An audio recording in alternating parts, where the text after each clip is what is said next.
इथं बसणारे सर्व तरुण पोरं ऐका, अरे काही लोक आपल्याशी घरोबा करतात, आपल्या घरापर्यंत येतात, आपल्या दारापर्यंत येतात, आपल्या कॉटपर्यंत येतात, आपल्या चुल्यापर्यंत येतात, आपल्या भाकरच्या डालकीतली भाकर सुद्धा खातात. पण ज्यांना असं कोणाला वाटतं ना, माल बोलती दुनिया मानायला लागे बा, माल गलती गली परत राम राम घालायला लागेल बा, माल बोलताच मानपान भेटायला लागे बा, एक सूत्र लक्षात ठेवा, मित्र पडतीत भेटत नाही, मित्र चलतीत भेटतात. आणि ज्या चलती मा भेटतच ना, ते आपला कायम मदत मा येतच नाही. चलती मा 1000 लोक भेटतील, आपत्कालीन जो संकटात आपल्याला सहकार्य करतो ना, तो खरा मित्र. आणि मित्र कोणाला म्हणावं? मित्राची काय व्याख्या आहे? अरे ज्याला आपल्या भाकरच्या डालकीतली भाकर आणि हृदयातलं दुःख माहितीये ना, त्याला मित्र म्हणावं. याचा भांडा कुत्रा काय करतो? संध्याकाळी दारू पाजणारा आणि पत्ता खेळ बोलावणारा. मित्र असा पाहिजे की आपलं आयुष्याचं परिवर्तन करणारा पाहिजे. मित्र असा पाहिजे की आपल्याला अडचणीतनं काढणारा पाहिजे. नाही तर काही लोक आपल्याशी घरोबाबी करतात. आपला चलते बा नानबो तुला काय स्वभावशे, हापा तुम्हाला काय स्वभावशे, काय तुमनं नाव, काय तुमने लोक राम राम घालतात, आणि काय तुम्ही जाता नेता चर्चाशे, या फक्त आपला चलती ना. आणि आपल्यावरच काही अडचण येऊ द्या तुम्ही. अरे काही नाही अडचणी आहेत संसारात. कधी आई आजारी पडते तर कधी पत्नी आजारी पडते, कधी मुलांच्या शिक्षणासाठी भरकटला जातो माणूस. आणि निसर्ग असा कोपतोय. पोळ्याच्या अगोदर आपल्याला असं वाटत होतं सर्व शेतकऱ्यांना काय आपलं घरे भरतील आणि काही नाही आपल्याला उत्पन्न होईल. दिली ना देवाने पाठ फिरवून. अरे तुमच्याकडे तर काहीच नाही दादा. आमच्याकडे एकच हप्त्यात 3-3दा ढगफुटी झाली. इतकी अशी भयान अवस्था झाली ना आमच्याकडे. 3दा ढगफुटी झाली. कोणाचे जनावर मेली हो, कोणाचा चारा वाहून गेला. माझ्या मित्राचं तर 13 एकर वावर वाहून गेलं शिंदाळला. शिंदाळच्या बाजूला सातगाव डोंगरी म्हणून गाव आहे. ज्या दिवशी ढगफुटी झाली ना, त्याच्या आदल्या दिवशी त्याच रात्री माझ्या मित्रानं 35,000 रुपये कमीनं भिशी उचलली 1 लाखाची. भिशी का उचलली? पुण्याला पोरगी शिकत होती, तिची फी भरायची होती. तो पैसा 3 रुपये शेकडापेक्षा जास्त मागा पडला. पण ज्या दिवशी संकट घेरून येतं ना संसारात, त्या दिवशी देव आपल्यावर काय अशा रुसतो आपल्यालाच कळत नाही. एका थाटी जेवलेलो मित्र आम्ही, एका सारखी जगलेलो,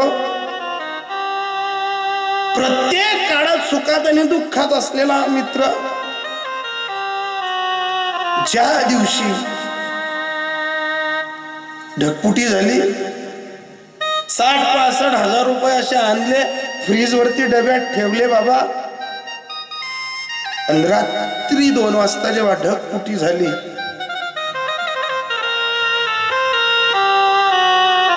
कोणाच्या घरांमध्ये पाणी तर कोणाच्या गोठ्यांमध्ये पाणी. इतका भयावह सीन 2 वाजता. आपत्कालीन. ज्याचे 65 हजाराचं डबं व्हायला ना, त्याला सकाळी आम्ही भेटायला गेलो होतो. आमचे मित्र, सर्व मित्र गेलो आम्ही, सर्व क्लासमेट होतो. गाडीवरती ज्याच्या गाडी पर्यायाने गेलो. माझ्या अगोदर सर्व मित्र असे बसलेले होतो, मी पण गेलो. जसा गेलो तसा त्याचा 8 वर्षाचा पोरगा त्याला सांगत होता, पप्पा महाराज काका आले. माटी करत होता माझा मित्र. सर्व मित्रांजवळ खाली बसलेला होता. मी गेल्यानंतर इतका ढोरा सारखा रडला. सर्व मित्र जवळ. सर्वांनी कोणी त्याचा हात धरला, कोणी कांद्यावर हात ठेवला. सांगितलं महाराज रात्रीच 65,000 रुपयाला डबा मी फ्रीज धरो का टीव्ही धरो तर लोक डोळ्यानं समोर 65,000 रुपयानं डबा पाहिजे. 65,000 न डबा असं वातांना समायत नाही. तर लगून 7-7 लिटरच्या 9 गावड्या दावा तुटणार नाही. 20 मिनिटा मग गावड्या मरण्यात भयाना समोर कोणी आमले वडीसन काढ जसं जसं वाटणं, कोणी पोऱ्या वड, कोणी बाईले वड. काय नाही शिकवत संसार, काय नाही करा. सर्व मित्रांनी त्याला असं बसवलं. म्हटलं भल्या वेड्या माणसा, काय काय गेलं रे तुझा? अरे म्हणे पाहिलं माझी गुरढोरं गेली, माझी जमीन वाहून गेली, माझा पोरगा सुद्धा वाहून गेला असता, पण इतर लोकांनी सहकार्य केलं, पोरगा सांभाळला, पत्नीला काढला. हात जोडून रडायचा काही शिल्लक राहिलं नाही रे. होतं न होतं सर्व चाललं गेलं. सांग ना मी कसा जगू, कसं काय करू? सर्व मित्रांनी त्याला असं गोल रिंगण करून मधून ठेवलं. सर्व मित्रांनी त्याच्या खांद्यावर हात ठेवून सांगितलं, अरे वेडायस का? काय गेलं तुझं? जमीन गेली म्हणून रडू नको, गाई ढोरं गेल्या म्हणून रडू नको. अरे तुझं काहीच गेलं नाही. आम्ही 6-7 मित्रांनी त्याला अशी मिठी घातली. अरे भल्या माणसा, तुझं काहीच हरवलं नाही, तू वाचला. आमच्यासाठी सर्वात महत्वाचं ते झालं. तुझ्या परिवारातलं तुझं लेकरू थांबलं, तुझी आई थांबली, तुझी पत्नी थांबली, हे सर्वात मोठं झालं. त्याच मिनिटाला सर्व मित्रांनी त्याला सांगितलं की तुला 3 वर्ष पुरेल अशी सर्व मदत आम्ही देतो. आमचा पैसा तुला वाटेल तेव्हा परत कर. एक मित्राने कोणी 70,000 दिले असतील, कोणी 50,000 रुपये दिले असतील, ज्याच्या ज्याच्या आवक प्रमाणे, कोणी 100, एकानं तर 1 लाख रुपये देऊन मोकळा झाला. त्याला मी शेवटचा शब्द एकच सांगितलं, पाय पांडुरंगाच्या आशीर्वादानं खूप चांगलं आहे माझं. तू मुलीची फी भरत होता ना, मी उद्या पोरीला फोन पेला पैसे टाकतो. जर असं कोणाच्या मित्रावर संकट येत असेल ना, असं करा की ऐसा कर की घर आवे राम. असं सहकार्य करा. यांना त्यांना पोरे दारवा पिसन बिघाडू नका. यांना त्यांना पोराच्या इमलल्या पुढेच यशन लावू नका. यांना त्यांना लग्नेश्वरातल्या पोराच्या दारवा पिसन नाचाडू नका. 1000 पटी नाही तर जेवढे तरुण पोरं बसते असतील ना, त्यांना हात जोडून विनंती करतो, अरे 30 रुपयांनी इमलनी पुढी ना वरीस भरणा हिशोब काढा. स्वतःला ज्या गरीब समजतस ना, लाचार समजतस ना, विमलचा हिशोब काढा. जगातला श्रीमंत माणसाचा सुद्धा एवढा खर्च नाही, एवढ्या गरीबातल्या गरीबाचा विमलवरती खर्च आहे. 35,000 रुपये किलो आहे ती विमल. 35,000 रुपयानं गरीब खातस का? गरीब ना पोरे असा बोटमा उडायचं निमलनी पुढे फेकतस का? ज्या असा बोटमा उडायचं निमलनी पुढे फेकतस ना, त्या प्रत्येक वर्गाला एकच सांगणं, आईसा कर, असं कर की तुला बाप अर्धी रात्री झोपेल राही ना, तुला बाप ना हातले फक्त पाहिले, फक्त असा हात लाव बेटा, असा दसकीन उठस बाप. बापले 4-4 पोरी होतात ना, बापले टेन्शन नव्हतं. बापा 2 एकर जमीन होते ना, बापले टेन्शन नव्हतं. पण आज गरमा पोऱ्या लगीन करासारखा होईया आणि पोऱ्यानं लगीन जोडो कसं येण्यासाठी बाप रोज भट्टीमा संसार नावने भट्टीमा बुजाई राहिला. नाना तऱ्हेनं लोके काने फोडतस. चाटूल गाठू लागला का संसार मग लोके कुचक बोलाशिवाय राहतात नाही. काय केलं होतं तुकोबरांनी? या सर्व घटिका पचवल्या होत्या. तुकोबरायांची भागू नावाची पोरगी गल्लीत खेळायला गेली तर गल्लीतल्या बाईने पोकट धरून हाकलून दिलं होतं हो. आणि 30 पोरगी गेली आईच्या कमरेला बिलगली, सांगत होती, आई त्या शेजारच्या काकूने मला आकलून दिलं. कधी कधी असा प्रश्न पडतो की अरे ज्या तुकोबरायांच्या अभंगांवरती आम्ही 4 चाकी गाडीमध्ये बसतोय, अनाडई काळाचं संकट या अभंगाने आमचं उतरवलं महाराज. त्यांच्या भागू नावाच्या पोरीला बोकोट धरून आकलून दिलं. अरे एक काळ त्यांच्याकडे चांदीच्या लोट्यात दूध पीत होती रे माणसं. तुकोबरायांच्या घरी गडी माणसं चांदीच्या ताटात बसून खात होती. पण मी बोललो ना, आपली परिस्थिती खराब झाली ना, आपलं कोणी सहकार्य करत नाही. या पंकज दादांनी आयोजित केलेल्या कार्यक्रमात फक्त ऐसा कर की असं करा दादा हो. आपल्या भाऊबंदकीतला असेल, आपल्या रक्ताच्या नाताचा असेल, आपल्या जवळचा असेल, त्याला असं सहकार्य करा. जर कोणी अडचण मध्ये आलं ना, त्याला मदत करा. आपल्या मराठेशाहीच्या ज्या लोकांना गुरमे ना, आम्ही उच्चा घरना आहेत, आम्ही उच्ची जाते, ही लोक एकामेकाला मदत नाही करत. करतात लोक मदत कोणती तुम्हाला सांगू. मी कुठल्या जातीच्या विरोधात नाही बोलत, पण एक सूत्र समजून जातो. जर एखाद्या शिंदीच्या मारवाडीच्या पोरानं जर मार्केटमध्ये दुकान टाकलं ना, शिंदी घ्या, मारवाडी घ्या, वाणी घ्या, ही माणसं जेव्हा मार्केटमध्ये दुकान टाकतात ना, ही ज्यावेळेस दुकानाच्या उद्घाटनाला जातात ना, त्यावेळेस कपडे नाही घेऊन जात, टोपी रुमाल नाही जातस. अहो आपला बांडा तोमचे बांडा मोठा आहेत आपल्या. वाणी सिंधी लोक, मारवाडी लोक ज्यावेळेस नवीन दुकान एखादा त्यांच्या जमातीतला माणूस टाकतो ना, तेव्हा कपडे नाही घेऊन जात. प्रत्येक जण पॅकेटमध्ये 1000 रुपये घेऊन जातो. आणि त्याने काही एखाद्या त्या दुकानाजवळ असा गल्ला ठेवलेला असतो ना, त्या गल्ल्यांमध्ये जो येतो ना, तो 1000 रुपयाचं पॅकेट टाकतो. काय गरज आहे त्यांना तसं करायची? का करतात ते तसं? की त्यांना माहितीये दुकान टाकलं तर हे 2-2.5 महिने चालणार नाही, याची लगेच प्रगती होणार नाही, हा लगेच मार्केटमध्ये प्रसिद्धीला येणार नाही. पण हा या दुकानावरती विश्वास ठेवून बाहेर निघायला पाहिजे, पडायला पाहिजे, भविष्यात हा टिकला पाहिजे. म्हणून कमीत कमी त्याला इतका पैसा जमा करून देतात ते की 3 ते 4 महिने याचं दुकान नाही जरी चाललं ना, तर आपण 1000 रुपया जरी यांना गल्लामा टाकात इथला पैसा संगाड सुद्धा, तर यांना 5 महिना परिवार या आयर करेल पैसासवर चाली. आपला आयर काय राहस? कपडा काय शिलगाव नाहीत का त्या?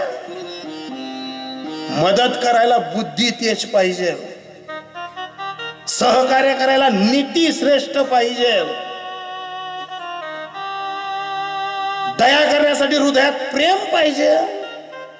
आणि जर आपलाच भावना पर्यंत जर टक्का 90 पण नव्हती ना, तर दुसऱ्या भावना तोंड उतरी राहिलं कवाय भारत सुखी होई. एखादा भावना जर पर्यंत नोकरी लाग्या तर दुसरा भाऊ लगे येणा त्यांना पा कुट करस कधी होई. याला एकच सूत्र आहे, भारता ग्रहण लागले. भारताला हे ग्रहण लागले. विनंती करून सुद्धा तो येणार नाही. आता माझी एकच सर्वांना विनंती आहे सांगताना की पाप करायचं असेल तर असं पाप करा, इतकं जटिल पाप करा की रावणानं पाप केलं ना, डायरेक्ट सीतामयांना चोरून आणलं. जटायू भेटला, युद्ध झालं पाहिजे तसं. पण युद्धाची भूमिका जसं मी बोललो ना, काही कपटी लोक विषय छेडतात आणि विषयापर्यंत येतात. या काही बेरड राहत, काही चांगला पोरेल सुद्धा असं बरोबर इलेक्शन उभा कर देईन, त्यांना बरोबर काटावर काटा घालली देईन.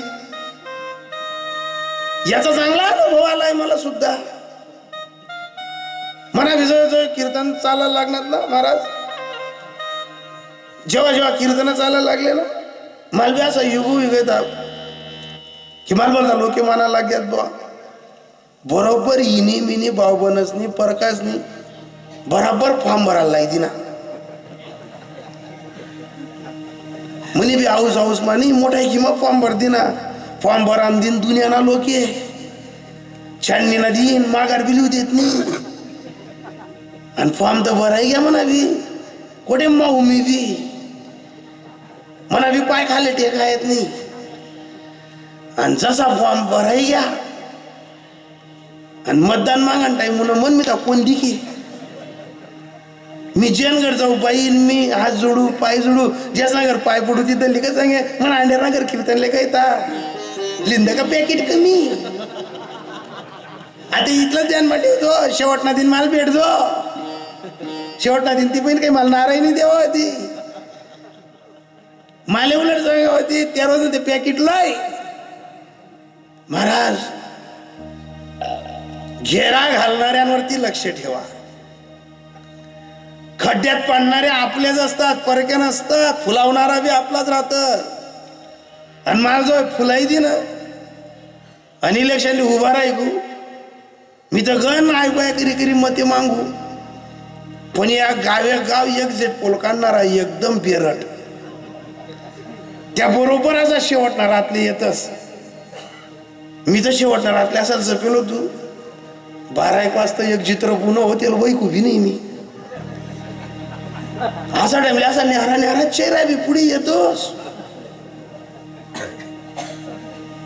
बडा गावनी सौसाठी भरू मी तेच ते एकनी बी मत दिन नाही तेच त्यांनाही सौसाट्या भरलो तेच ते उईसन मत दिनात मला समजत नाही काय करून काय ठेव बाबा उभा तर राहून गेलो आणि सर्वांकडे मत मागता मागता शेवटने रातले 2-3 जण उन्हात असा दरवाजा ठोकत महाराज व महाराज अरे काय डोळ्याला जप ना बुधू रे अरे तू ना पडा नेमून विचारते म्हणे भाऊ तुला फक्त 13 मते कमी पडायना तू 42,000 रुपये दे त्यांना फटाकडा बिवी जाईन गुलालने तैले बिवी जातील तू हे फक्त काय कर 13-14 मध्ये वरच तुला गेम आहे फक्त तू फक्त गुलालना तैले बिलाई ठेव बँड बिलाई ठेव फुले आम्ही लईच होत महाराज 42,000 रुपये मागितल्या पण ते वारगा हस राहस माणूस हातच लावस पैसा असली मागे राहसच नाही एक इलेक्शनले उभा राहील पोऱ्या आणि चालू लगीन जमेल पोऱ्या का तुम्ही दोन्ही बीपीएम काही जायला राहतच त्या चालू लगीन होईल पोऱ्या बी द्या का तुम्ही कोणता का कोपरामध्ये केलं तो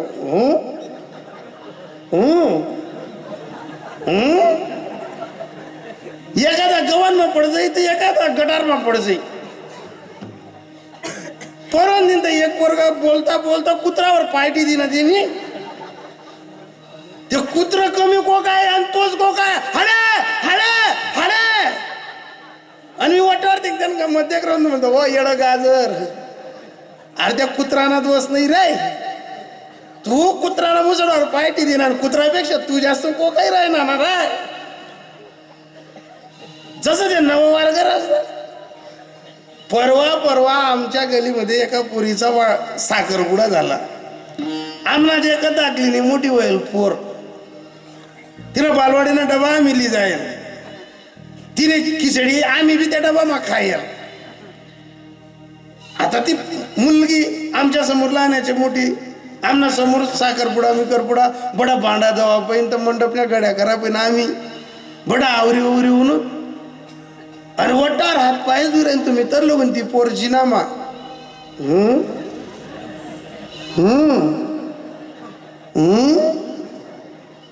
मी आमने घरनी बैल बोलाव म्हणतो आधी आहे अहो इडो उसकी जाईना तिला म्हणते ते दोन पाणी सोडतात गड्या गुड्या करणं आधी आहे म्हणते आय आधी आहे तर लोक रामनगर पोरगावने म्हणे पप्पा तुम्ही असं आईला आई का म्हणतात माझं कुठे कुठे भाऊ आमना आई माझा मनाने घ्या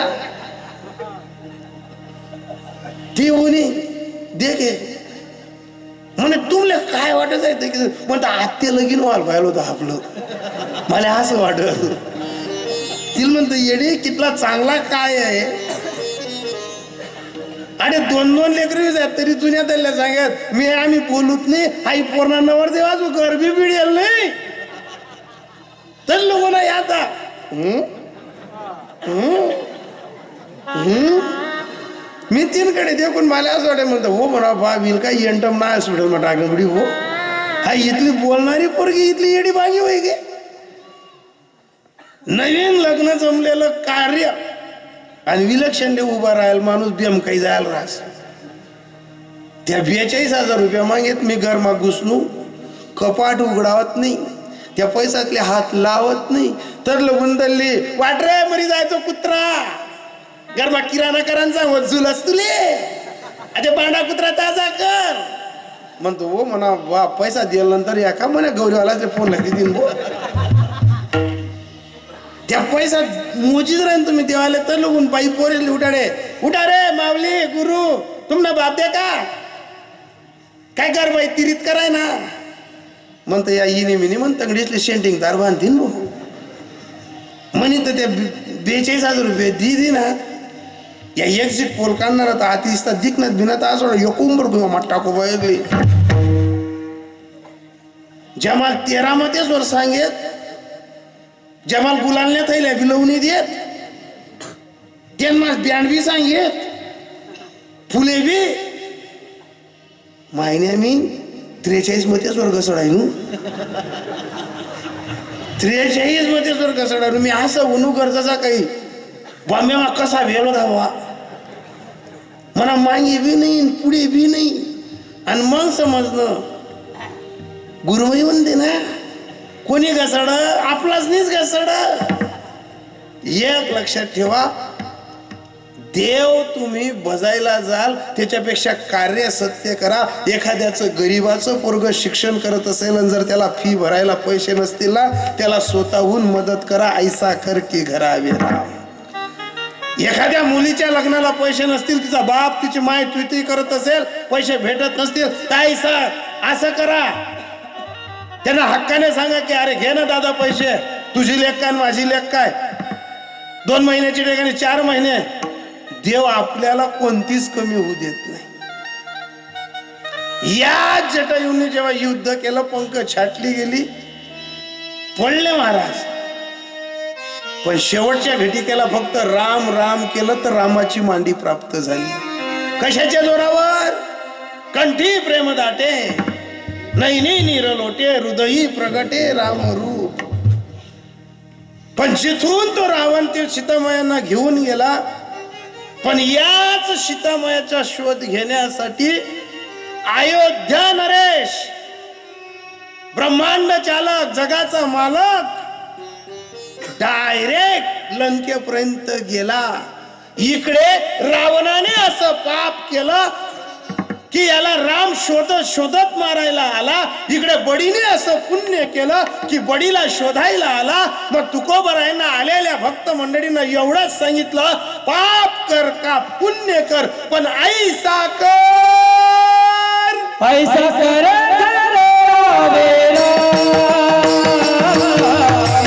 ऐसा कर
पुण्य कर एक तर पाप कर.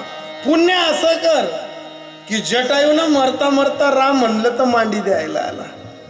पुण्याची भक्ती अशी कर, भिल्ल समाजात आलेल्या शबरीला मांडी देताना उष्टी बोर त्यानं खाल्ली ऐसा कर. याच्यापेक्षा असं कर की 56 प्रकारचे भोग देवाने सोडावे आणि विदुर काकांच्या घरचे केळीचे साल्टे खावे. कशाच्या जोरावर महाराज? थोर प्रेमाचा भुकेला हाची दुष्काळ. अरे विदुर काकांच्या घरी काय केलं होतं? विदुर काकांनी काहीच नाही केलं हो. विदुर काकांनी फक्त सरयूच्या काठावरती झोपडी केली, पर्णकुटिया केली आणि त्या पर्णकुटियात फक्त देवाचं चिंतन केलं होतं. रामकृष्ण नामे दोन्हीही साजिरी आणि हृदयी मंदिरी स्मराकारे. फायदा काय झाला होता? आपुली आपण करा सोडवण, संसार बंधन तोडावे. महाराज विदुर काकांच्या घरी स्वतःहून देव गेला होता. कशाच्या जोरावर? सबसे ऊंची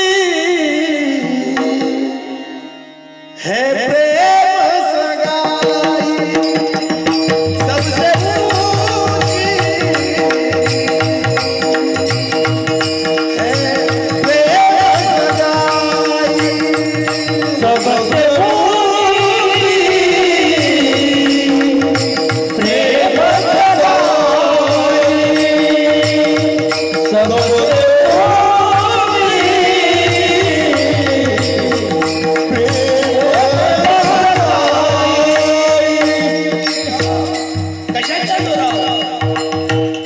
सबसे ऊंची है प्रेम सगाई. उद्धव जी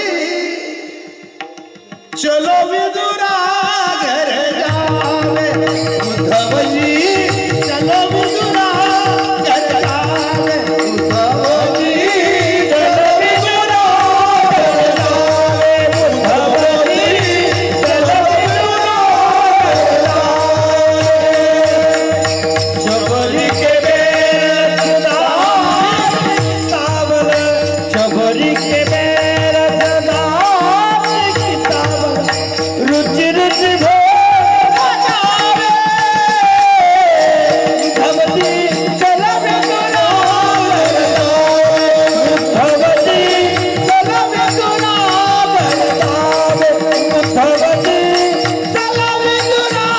घर जावे. उद्धवजी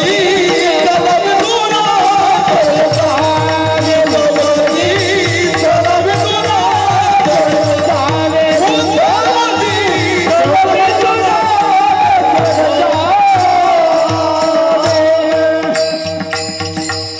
शबरी की बेरवर सुधामजी चावल रुज रुज भोगे लगावे. उद्धव जी चलो विदुरा घर जावे. देव येतो आपल्या घरी, पण देवाशी तशी प्रेमाची रीत पाहिजे. देवाला कधीतरी आपण बोललो पाहिजे, क्या जानोगे मोहन तुम प्रेम की भाषा, क्या होती है आशा, क्या होती निराशा. एक बार तो राधा